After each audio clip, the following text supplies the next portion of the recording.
बहुत आवश्यक है।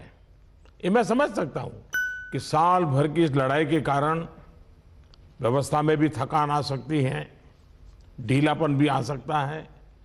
लेकिन ये 2-3 सप्ताह और अगर हम टाइट करें और अदर गवर्नर्स को बराबर मजबूत करें, इस पर हमने बल देना चाहिए।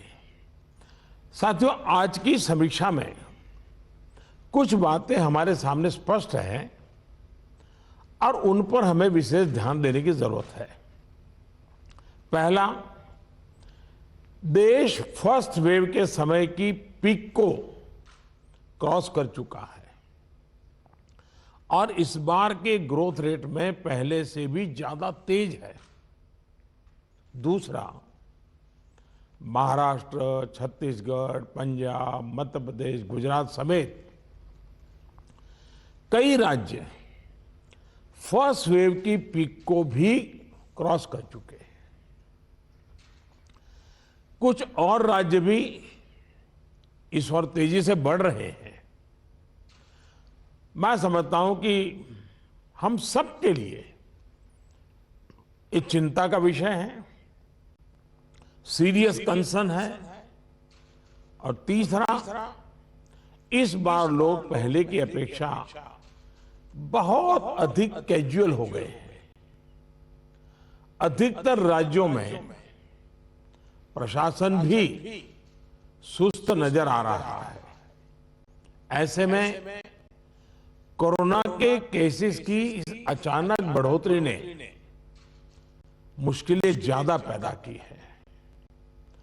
कोरोना के प्रसार को रोकने के लिए फिर से युद्ध स्तर पर काम करना आवश्यक है। साथियों, इन तमाम चुनौतियों के बावजूद हमारे पास पहले की अपेक्षा बेहतर अनुभव है, पहले की अपेक्षा अच्छे संसाधन है और अब एक वैक्सीन भी हमारे पास है। जन भागीदारी के साथ साथ हमारे परिश्रमी डॉक्टर्स और health workers, health care staff ने स्थिति को संभालने में बहुत मदद की है और आज भी कर रहे हैं। आप सभी में अपने पहले के अनुभवों का प्रभावी ढंग से उपयोग अपेक्षित है। अब आप कल्पना कीजिए कि गत वर्ष इन दिनों में हमारे हाल क्या थे। हमारे पास टेस्टिंग लैब नहीं थे, इवन मास्क कहां से मिलेगा ये भी एक चिंता का विषय था, पीपी किट नहीं था। और उस समय हमारे लिए बचने का एकमात्र साधन बचा था लॉकडाउन, ताकि हम व्यवस्थाओं को एकदम से जितना तेजी से बढ़ा सके और वो हमारी स्ट्रेटेजी काम आई। हम व्यवस्थाओं को बना सके, संसाधन खड़े कर पाए, हमारी अपनी कैपेबिलिटी बढ़ाई, दुनिया से जहां से प्राप्त कर सकते कर पाए और लॉकडाउन के समय का हमने उपयोग किया। लेकिन आज जो स्थिति है, आज जब हमारे पास सब संसाधन है, तो हमारा बल, और ये हमारे गवर्नेंस की कसौटी है, हमारा बल माइक्रो कंटेनमेंट जोन पर होना चाहिए। छोटे छोटे कंटेनमेंट जोन पे सबसे ज्यादा होना चाहिए।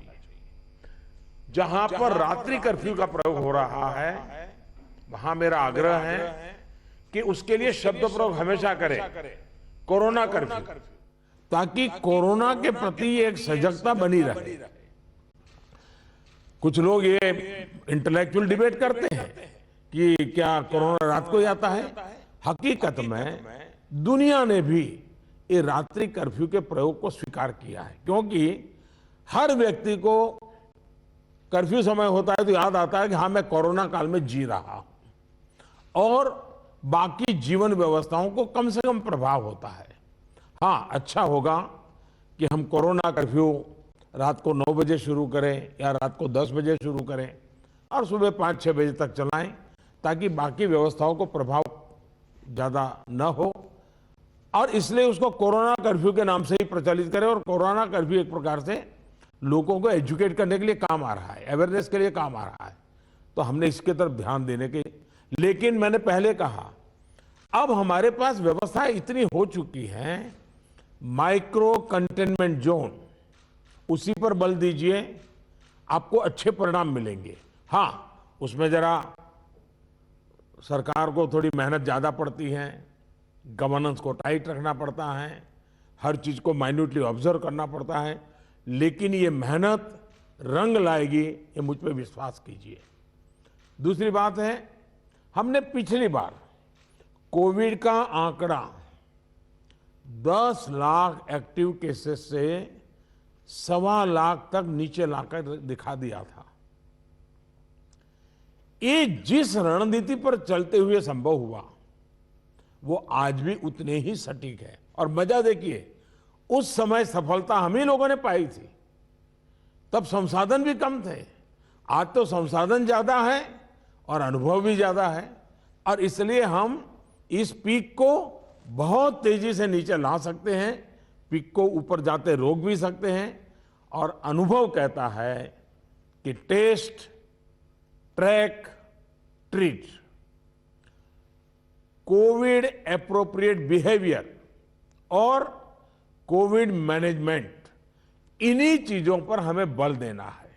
और आप देखिए, अब एक विषय ऐसा आया है, मैं आप सभी मुख्यमंत्रियों से आग्रह करता हूं कि आप अपने राज्य की मशीनरी के द्वारा थोड़ा अगर एनालिसिस करें, सर्वे करें, और एक सवाल का जवाब हमें मिल सकता है क्या, मैं इसको सवाल के रूप में कह रहा हूं। होता क्या है कि इन दिनों कोरोना में, ये थोड़ा वेरिफिकेशन का विषय है, लेकिन आप भी उसको राज्य में करवा सकते हैं। पहले कोरोना के समय क्या होता था, हल्के फुल्के सिम्टम्स भी लोग डर जाते थे, तो तुरंत एक्शन लेते थे। दूसरा, इन दिनों बहुत पेशेंट असिम्टोमेटिक है, और उसके कारण उनको लगता है तो ऐसे ही थोड़ा जुकाम हो गया, ऐसा हो गया, कभी कभी तो वो भी नजर नहीं आता, और उसके कारण वो परिवार में पहले की तरह ही जिंदगी जीते हैं, और परिणाम स्वरूप पूरा परिवार लपेट जाता है, और फिर इंटेंसिटी बढ़ती है, तब हमारे ध्यान आता है। जो आज परिवार जो इसमें लपेट में आ रहे हैं, उसका मूल कारण है शुरुआत एसिम्टोमेटिक से होती है और केयरलेस होती है। उसका उपाय क्या है? उसका उपाय है प्रोएक्टिव टेस्टिंग। हम जितना ज्यादा टेस्टिंग करेंगे तो एसिम्टोमेटिक जो पेशेंट होगा वो भी ध्यान में आ जाएगा, तो परिवार में होम क्वारंटाइन वगैरह ढंग से कर लेगा। वो परिवार के साथ जैसे नॉर्मल जिंदगी जीता है वो नहीं जिएगा, और इसलिए पूरा परिवार जो आज सब लपेट में आ जाता है उसको हम बचा सकते हैं। और इसलिए हम अभी चर्चा जितनी वैक्सीन की करते हैं, उससे ज्यादा चर्चा हमें टेस्टिंग की करने की जरूरत है, बल टेस्टिंग पर देने की जरूरत है। और हमने सामने से टेस्टिंग के लिए जाना है, उसको तकलीफ हो और फिर टेस्टिंग करने के लिए आए और फिर उसको पॉजिटिव नेगेटिव मिल जाए, और वो मैं समझता हूं क्रम हमारे लिए थोड़ा बदलना पड़ेगा।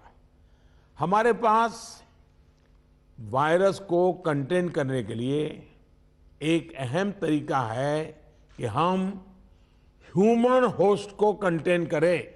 मैंने पहले भी कहा था, ये कोरोना एक ऐसी चीज है कि जब तक आप उसको लेकर के नहीं आओगे घर में नहीं आता है, और इसलिए ह्यूमन सोर्स जो है हर एक को हमने जागरूक करना पड़ेगा, उसने नियमों का पालन करना होगा, ये बहुत आवश्यक है।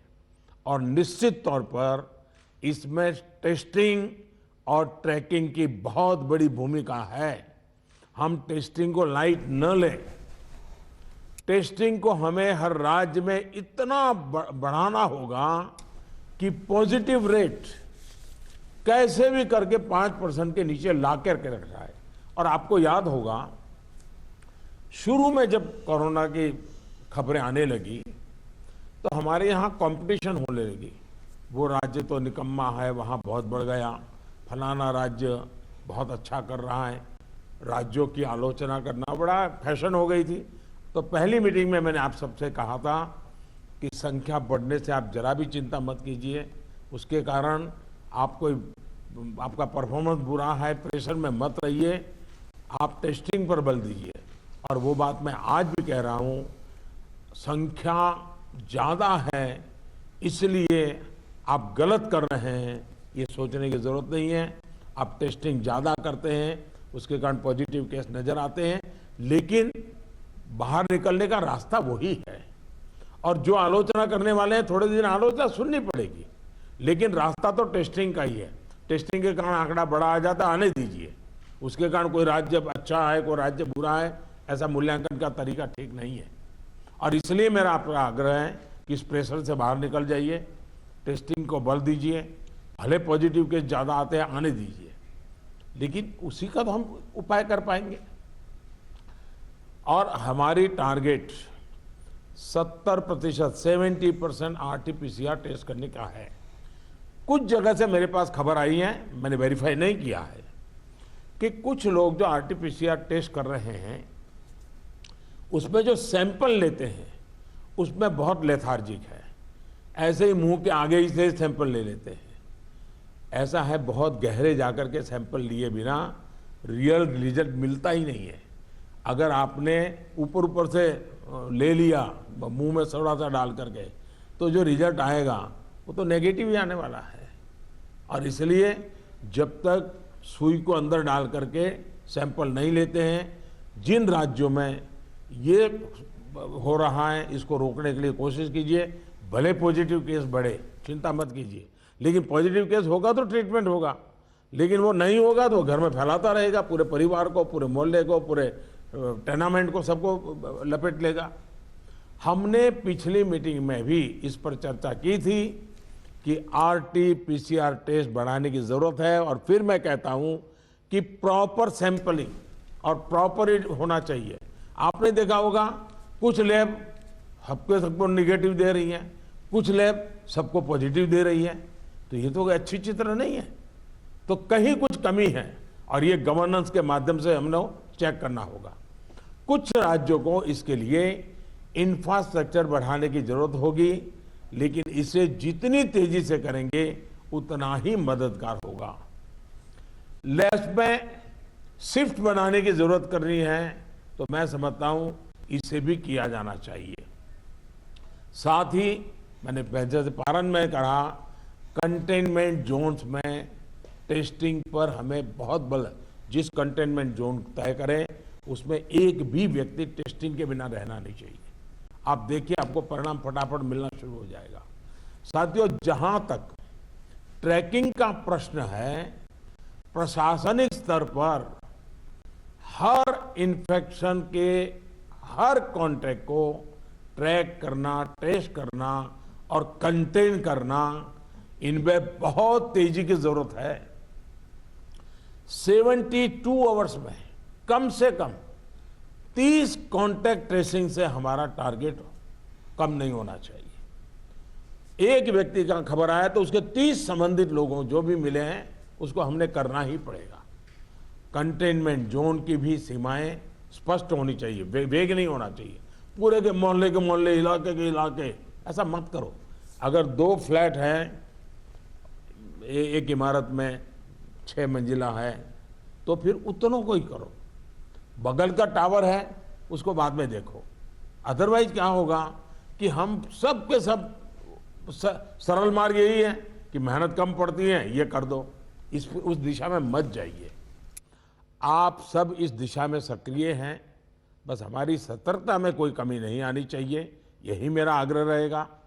हमें ये सुनिश्चित करना है कि कोविड फटीग के चलते जमीन तक जाते जाते प्रयासों में सुस्ती किसी भी प्रकार से नहीं आने देनी है।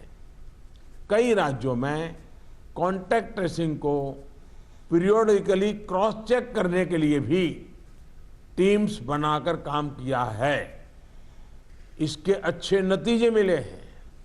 हम सबको ये भी अनुभव है कि जहां कंटेनमेंट जोन में हेल्थ मिनिस्ट्री की एसओपीज का, और मैं मानता हूं ये एसओपी बड़े अनुभव से तैयार हुई है और समय समय पर उसको अपग्रेड किया गया है, उस एसओपी का प्रभावी पालन हो रहा है, वहां बहुत अच्छी सफलता मिल रही है। इसलिए मेरा ये सुझाव जरूर होगा कि इस और विशेष ध्यान दिया जाए। साथियों, हमने चर्चाओं के दौरान अभी मोर्टालिटी रेट पर चिंता जताई है। ये कम से कम रहे, इन पर भी हमें बहुत जोर देना है। और उसका मूल कारण यही है कि वो रूटीन लाइफ जीता है, मामूली बीमारी ऐसा मान लेता है, पूरे परिवार में फैला देता है और फिर एक स्थिति बिगड़ने के बाद अस्पताल तक आता है, फिर टेस्टिंग होता है और तब चीजें हमारे हाथ से निकल जाती है। हमारे पास हर हॉस्पिटल में डेथ एनालिसिस की जानकारी होनी चाहिए। किस स्टेज में बीमारी का पता चला, कब एडमिशन हुआ, मरीज को कौन कौन सी बीमारियां थी, मृत्यु के पीछे अन्य क्या फैक्टर्स रहे, ये डाटा जितना कॉम्प्रिहेंसिव होगा हमें उतने ही जीवन बचाने में बहुत आसानी होगी।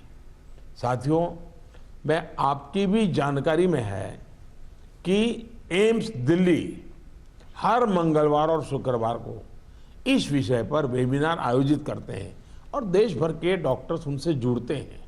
ये लगातार होते रहना चाहिए। सभी राज्यों के अस्पताल इनसे जुड़ते रहें। जो नेशनल क्लिनिकल मैनेजमेंट प्रोटोकॉल चल रहा है उनकी जानकारी सबको रहे, ये भी जरूरी है। और ये लगातार कम्युनिकेशन की व्यवस्था है। जो मेडिकल फैकल्टी के लोग हैं उनको उन्हीं की भाषा में उन्हीं को लोग समझाएं, इसका प्रबंध है, इसका लाभ लेना चाहिए। इसी तरह एम्बुलेंसेस, वेंटिलेटर्स और ऑक्सीजन अवेलेबिलिटी की भी लगातार समीक्षा आवश्यक है। अभी तक जब पिछली बार हम पीक में थे, आज भी देश में उतना ऑक्सीजन का उपयोग नहीं हो रहा है और इसलिए एक बार एनालिसिस कर लें हम चीज़ों का, रिपोर्ट को जरा वेरीफाई कर लें हम। साथियों, एक दिन में हम 40 लाख वैक्सीनेशन के आंकड़े को भी पार कर चुके हैं। वैक्सीनेशन पर कई महत्वपूर्ण बिंदु इस चर्चा में हमारे सामने आए हैं। देखिए, वैक्सीनेशन में भी आपके अधिकारियों को लगाइए, दुनिया भर के समृद्ध से समृद्ध देश जिसके पास सब सुविधाएं उपलब्ध है, उन्होंने भी वैक्सीनेशन के लिए जो क्राइटेरिया तय किए हैं, भारत उनसे अलग नहीं है। आप जरा स्टडी तो कीजिए, आप पढ़े लिखे लोग आपके पास है, जरा देखिए तो सही। और नए वैक्सीन डेवलपमेंट के लिए जितना भी कोशिश हो रही है, मैक्सिमम वैक्सीनेशन और मैन्युफैक्चरिंग कैपेसिटी है, उसके लिए भी काम हो रहा है। और वैक्सीन के डेवलपमेंट से लेकर स्टॉक और वेस्टेज जैसे जरूरी बिंदुओं पर भी चर्चा हुई है। ये बात सही है। आपको मालूम है कि भी इतनी वैक्सीन बन पाती है। अभी ऐसा तो नहीं है कि इतने बड़े बड़े फैक्ट्रियां कोई रातों रात लग जाती हैं। जो हमारे पास अवेलेबल है उसके हमें प्रायोरिटाइज करना पड़ेगा। किसी एक राज्य में सारा माल रख करके हमें परिणाम मिल जाएगा, ये सोच ठीक नहीं है। हमें पूरे देश को ख्याल करके ही उसको मैनेजमेंट करना पड़ेगा। कोविड मैनेजमेंट का एक बहुत बड़ा पार्ट वैक्सीन वेस्टेज ये रोकना भी है। साथियों, वैक्सीन को लेकर राज्य सरकारों की सलाह, सुझाव और सहमति ने से ही देशव्यापी रणनीति बनी है। मेरा आप सभी से आग्रह होगा कि हाई फोकस्ड डिस्ट्रिक्शन जो हैं उनमें 45 साल के ऊपर 100% वैक्सीन के लिए लगातार प्रयास कीजिए। एक बार एक तो अचीव करके देखिए। मैं एक सुझाव देता हूं, क्योंकि ये कभी कभी वातावरण बदलने के लिए चीजें बहुत काम आती हैं। 11 अप्रैल ज्योतिबा फुले जी की जन्म जयंती है और 14 अप्रैल बाबा साहब आम्बेडकर जी की जन्म जयंती है। क्या हम 11 अप्रैल से 14 अप्रैल पूरे अपने राज्य में टीका उत्सव मना सकते हैं? एक पूरा वातावरण क्रिएट कर सकते हैं टीका उत्सव का। एक विशेष अभियान चलाकर हम ज्यादा से ज्यादा एलिजिबल लोगों को वैक्सीनेट करें। जीरो वेस्टेज तय करें हम कि इन 4 दिन जो है टीका उत्सव में जीरो वेस्टेज होगा। वो भी हमारी वैक्सीनेशन कैपेसिटी को बढ़ा देगा। हमारी वैक्सीनेशन कैपेसिटी का अल्टीमेटम ऑप्टिमम यूटिलाइजेशन ये हम लोग करें। और इसके लिए हमें यदि वैक्सीनेशन केंद्रों की संख्या बढ़ानी है तो उसको भी बढ़ाएं।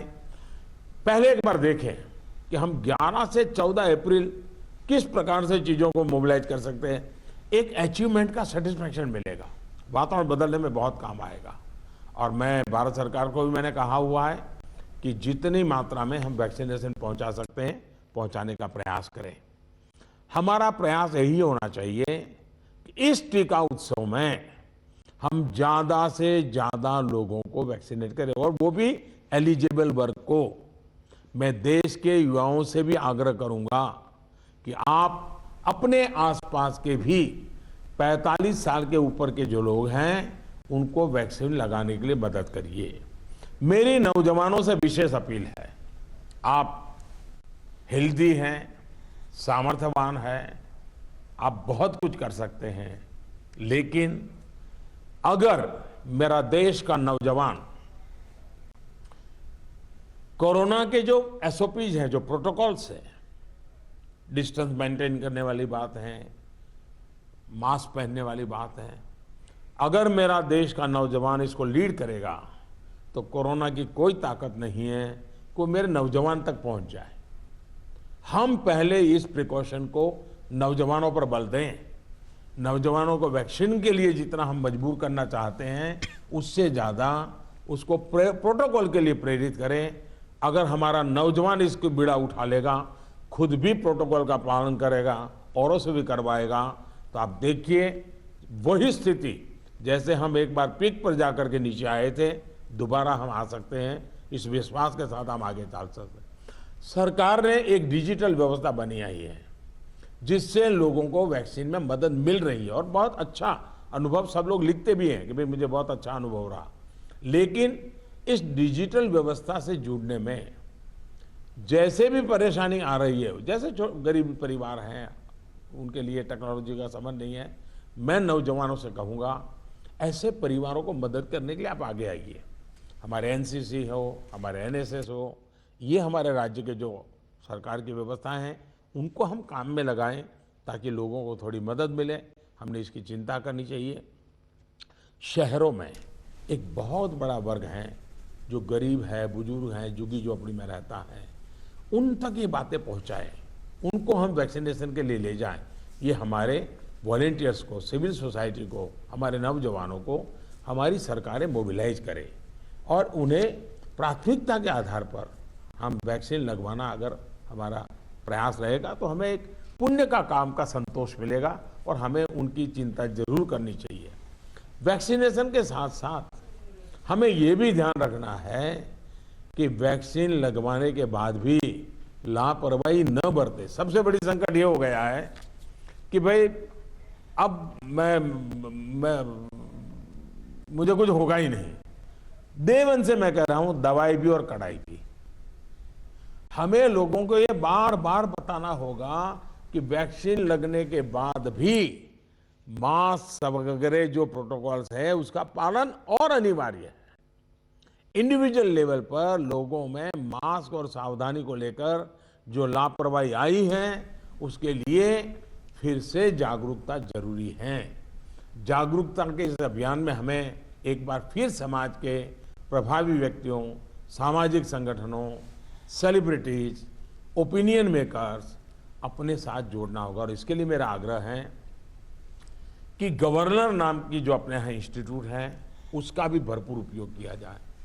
क्या गवर्नर साहब के नेतृत्व में, मुख्यमंत्री जी के मार्गदर्शन में ऑल पार्टी मीटिंग, राज्य तो सबसे पहले कर लें, राज्य ऑल पार्टी मीटिंग करें और ऑल पार्टी मीटिंग करके एक एक्शनेबल पॉइंट तय करें। फिर मेरा आग्रह है कि गवर्नर साहब और मुख्यमंत्री मिलकर के जितने भी इलेक्टेड लोग हैं उनका वर्चुअल वेबिनार करें। पहले अर्बन बॉडीज का करें, फिर रूरल बॉडीज का करें, जितने लोग चुन करके आए हैं उनसे करें, और उनके सामने सभी आपके असेंबली में जो जीत करके लोग आए हैं उसके जो फ्लोर लीडर हैं सब संबोधित करें। तो एक पॉजिटिव मैसेज अपने आप शुरू हो जाएगा कि कि भाई इसमें राजनीति नहीं करनी है, सबने मिलकर के करना है। तो मैं समझता हूँ एक तो ये प्रयास करना चाहिए। दूसरा, गवर्नर साहब के नेतृत्व में, क्योंकि मुख्यमंत्री के पास बहुत काम रहते हैं, लेकिन गवर्नर साहब के नेतृत्व में एक आध समिट, बड़ा वेबिनार भी किया जाए, और जो शहर हो वहाँ पर लोकल हो तो सभी धार्मिक नेताओं को बुला करके एक समिट हो जाए और बाकी लोगों को वर्चुअल जोड़ा जाए। जो सिविल सोसाइटी के लोग हैं, एक आध समिट उनका कर लिया जाए। जो सेलिब्रिटीज हैं, लेखक हैं, कलाकार हैं, खिलाड़ी हैं, उनको एक बार कर लिया जाए। मैं समझता हूं कि ये गवर्नर के माध्यम से इस प्रकार के लगातार भिन्न भिन्न समाजों के लोगों को जोड़ने का एक मूवमेंट चलाया जाए। और यही बात कि भाई आप इन प्रोटोकॉल का फॉलो कीजिए, टेस्टिंग पर बल दीजिए। हमारा क्या हुआ है, हम एकदम टेस्टिंग भूल करके वैक्सीन पर चले गए। वैक्सीन जैसे जैसे प्रोडक्ट होगी, जैसे जैसे पहुंचेगी। हमने लड़ाई जीती थी बिना वैक्सीन को। वैक्सीन आएगी कि नहीं आएगी वो भी भरोसा नहीं था, तब हम लड़ाई जीते हैं। तो आज हमें इस प्रकार से भयभीत होने की कोई जरूरत नहीं है, लोगों को भयभीत होने नहीं देना है। अगर हम जिस तरीके से लड़ाई को लड़े थे उसी तरीके से लड़ाई को जीत सकते हैं। और जैसा मैंने कहा, पूरे परिवार लेपट में आ रहे हैं, उसका मूल कारण जो मुझे नजर आता है, फिर भी आप लोग इसको वेरीफाई कीजिए। मैं क्लेम नहीं कर रहा हूं किसी चीज का, मैं सिर्फ अपना ध्यान आकर्षित करता हूं कि एसिम्प्टोमेटिक कारणों से शुरू में परिवार में ये फैल जाता है, फिर अचानक परिवार में जो पहले से बीमार व्यक्ति है या कुछ करने वाला है, वो एकदम से नए संकट में आ जाता है, फिर पूरा परिवार संकट में आ जाता है। और इसलिए मेरा आग्रह है, प्रोएक्टिवली हमने टेस्टिंग पर बल देना होगा। हमारे पास व्यवस्थाएं हैं, हिंदुस्तान के हर जिले में लैब बन चुकी हैं। एक लैब से शुरू किया था हमने, आज हर जिले में लैब पहुंच गई है। और हम इस चीज को बल ना दे तो कैसे होगा। इसलिए मेरा आग्रह है, जहां तक राजनीति करना न करने का सवाल है, मैं तो डे वन से देख रहा हूं, भांति भांति के बयानों को झेल रहा हूं, लेकिन मैं कभी मुंह खोलता नहीं हूं, क्योंकि मैं मानता हूं ये हिंदुस्तान के लोगों की सेवा करना पवित्र हमारा जिम्मेवारी है। हमें ईश्वर ने इस समय ये कठिन परिस्थिति में सेवा करने का जिम्मा दिया है, हमने इसको निभाना है। जो राजनीति करना चाहते हैं वो कर ही रहे हैं, उनके लिए मुझे कुछ कहना नहीं है। लेकिन हम सभी मुख्यमंत्री अपने राज्य के सभी दलों को बुला करके, सभी प्रकार के लोगों को साथ रख करके अपने राज्य में स्थिति को बदलने के लिए आगे आएंगे। मुझे पक्का विश्वास है इस संकट को भी हम देखते ही देखते पार करके निकल जाएंगे। फिर एक बार मेरा यही मंत्र है, दवाई भी और कड़ाई भी। ये इस विषय में कोई कॉम्प्रोमाइज मत कीजिए जी। मैंने पिछली बार भी कहा था कि आपको जुकाम की दवा ले ली और बाहर बारिश आ रही है, आप कहें मैं छाते का उपयोग नहीं करूंगा, ये नहीं चल सकता है। आपको अगर जुकाम हुआ है, दवाई ली है, ठीक हुए, तो भी अगर बारिश आ रही है तो आपको छाता रखना ही पड़ेगा, रेनकोट पहनना ही पड़ेगा। वैसा ही ये कोरोना एक ऐसी बीमारी है, जैसे हर प्रोटोकॉल में फॉलो करते इसको भी करना पड़ेगा। और मैं ये कहूंगा कि जैसे हमने पिछली बार कोरोना को नियंत्रित किया था, वैसे ही हम इस बार भी कर लेंगे। मेरा पक्का विश्वास है और मेरा आप पर भरोसा है। आप अगर इनिशिएटिव लेंगे, चिंता करेंगे और फोकस टेस्टिंग पे कीजिए। वैक्सीनेशन की व्यवस्था एक लंबे कालखंड के लिए है, जो निरंतर चलानी होगी, वो चलाते रहेंगे। आज बल हम इस पर दें और जो एक टीका उत्सव एक ब्रेक थ्रू करने के लिए तय किया है, उस टीका उत्सव पर हम एक नई सफलता प्राप्त करें। एक नया विश्वास पैदा करने के लिए एक छोटा सा अवसर काम आ सकता है। मैं फिर एक बार आपके सुझावों की प्रतीक्षा करूंगा। बहुत बहुत धन्यवाद। परवाह देश की, सोमवार से शुक्रवार रात 10 बजे TV9 भारतवर्ष पर।